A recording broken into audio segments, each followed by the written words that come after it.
Hey everyone, it's Micah, back again with part 2 of the 3-part series on class design. Last time I was looking at the Blue Mage class from Final Fantasy XIV, how it looks, how it functions in the game, and frankly, how it went so terribly wrong. Today I want to take a closer look at the content that was specifically designed for Blue Mage. And I understand that this isn't the class itself, but it's content that was designed exclusively to it, with cohesion in mind, so to me, that kind of makes it an extension of the class. That being said, let's dive right in. When Blue Mage was revealed, it came with a caveat, as I stated last time. It was going to be what Square Enix was calling a limited job, something that was new and experimental. Square Enix even stated they had no real idea where they were going to go with it, but they knew everyone wanted the Blue Mage, and this was the only way they could think to implement it. They were basically going to put it on out there and then build off of it after being provided the appropriate feedback from the player base. It was basically a test run of sorts.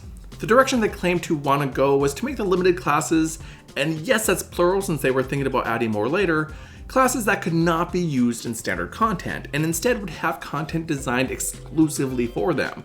For the Blue Mage, this was mainly supposed to be the Masked Carnival, which I will get into very soon. Limited classes were also apparently intended to be played solo and at your leisure. They flat out stated that Blue Mage was going to be unsuited to parties. They really pushed that solo angle of Blue Mage in its promotion, and they made it sound basically like a minigame. This was of course met with a lot of hesitation, a lot of doubt, and a lot of disappointment.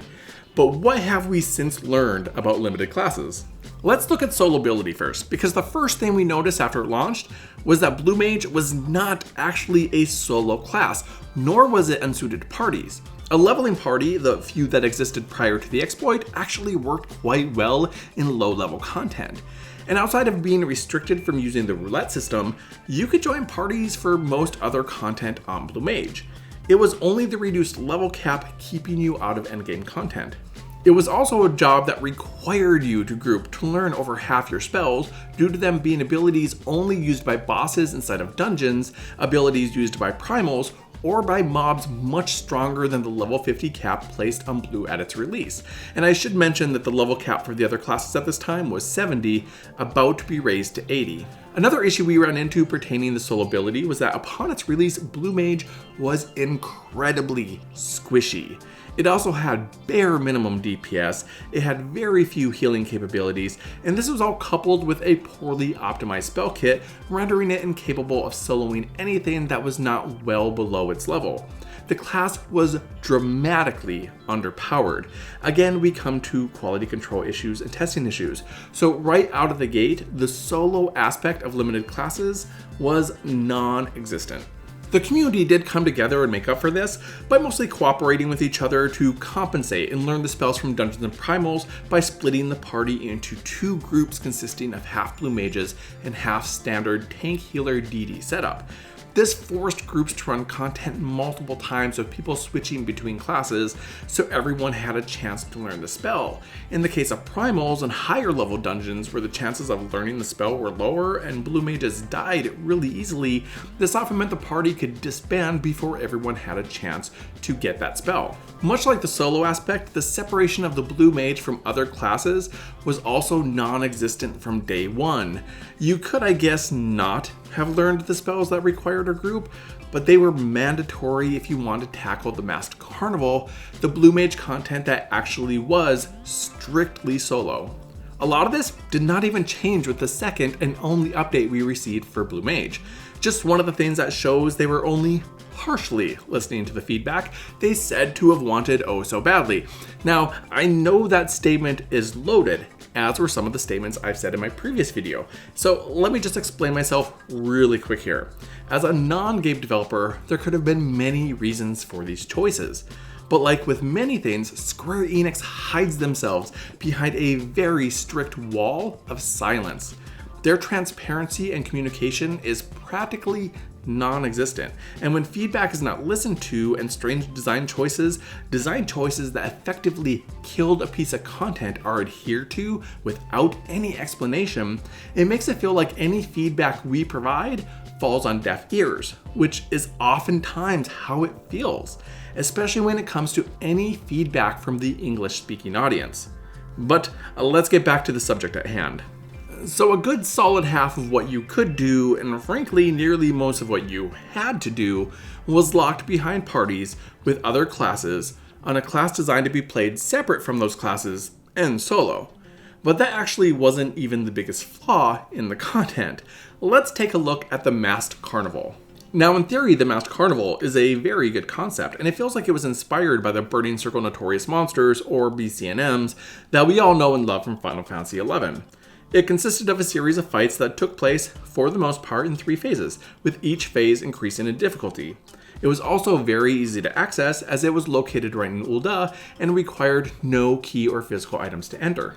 All you really needed to do was show up with your spells, as each boss was weak to a very specific spell or set of spells, and throughout the entirety of the carnival, you were sure to use each and every spell that you had learned at least once, making learning them all that much more meaningful.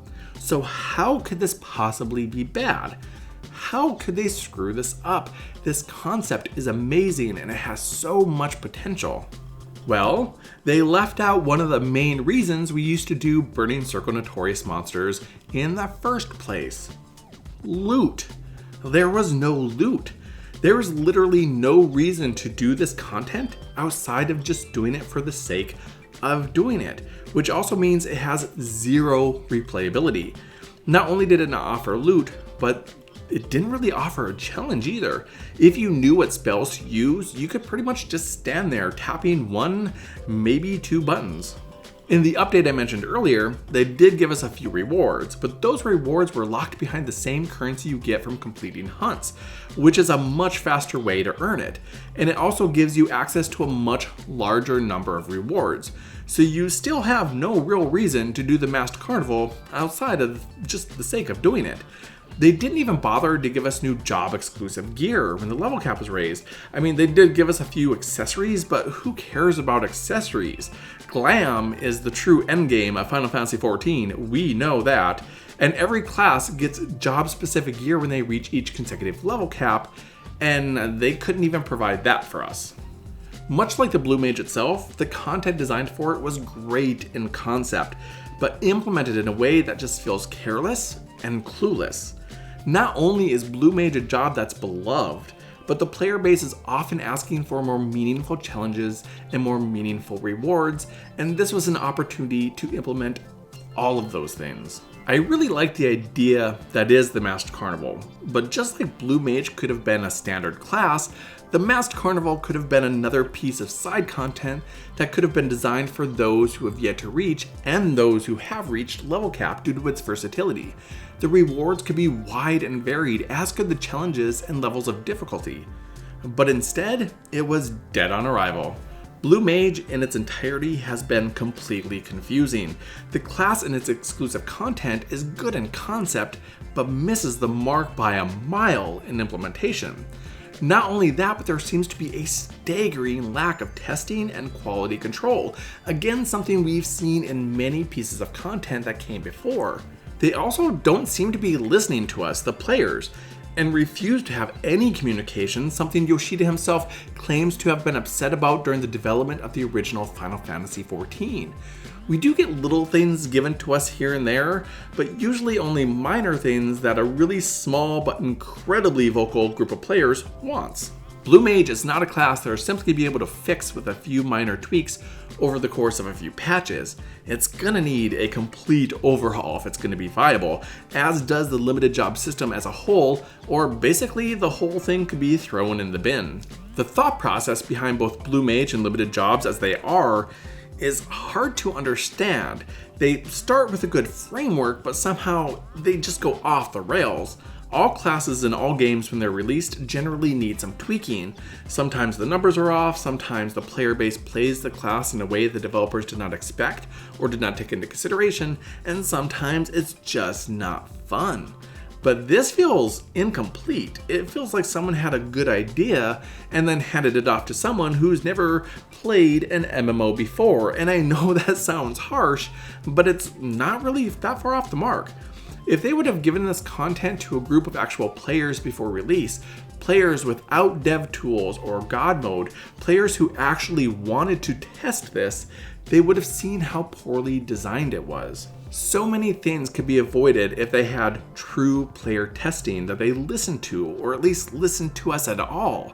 If they moved away and tried to think outside of that very small box they've built around themselves. This is one of those things where I just cannot understand how they thought this was at all worthwhile, how it was ready for release. And you know me, I like to come up with positives as well as negatives, and I tried really hard to come up with positives about Blue Mage and the Masked Carnival itself. I like to show both the good and the bad, but this was the most challenging one yet because it just feels so unpolished. It feels so incomplete. This is Square Enix. This is a company with an amazing history, amazing storytellers, incredible games, and talent behind the scenes. So when they release something like this, in this state, and something that feels this basically amateurish, it's jarring. Part of me feels that the people behind 14 limit themselves by trying to create content that is meant to be consumed by all players all the time, regardless of, well, anything. They're so scared that someone might be excluded from something for any reason that they temper their creativity and leave us with stuff like this, and instead alienate their audience. This is further exacerbated by what feels like a lack of testing, a lack of quality control, a lack of care when it comes to creating this content. I truly find it hard to believe that anybody would have played this without dev tools, without God mode or whatever they have there, and thought, wow, this is great, this is amazing, this is content that is worthy of Final Fantasy, that is worthy of Square Enix. It just feels so, I don't even know how to explain it. In my opinion, Blue Mage and limited classes need to be taken back to the drawing board or just scrapped. The devs need to get over their hesitation and fear of niche content. They need to stop limiting themselves out of fear that Betsy from Albuquerque won't be able to participate because she doesn't have the skill or the time, especially in a piece of content that is so versatile that it can be made for a variety of player types, player skills, and player styles. But I feel myself tangenting, so I'm going to end this here.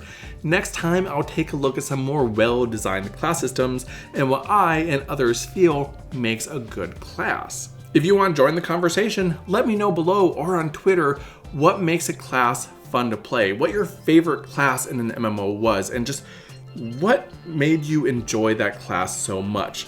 My Twitter is linked below. But with that, I will see you in part 3. Thanks for joining me, and as per the usual, it's been a hoot. Until next time, have fun.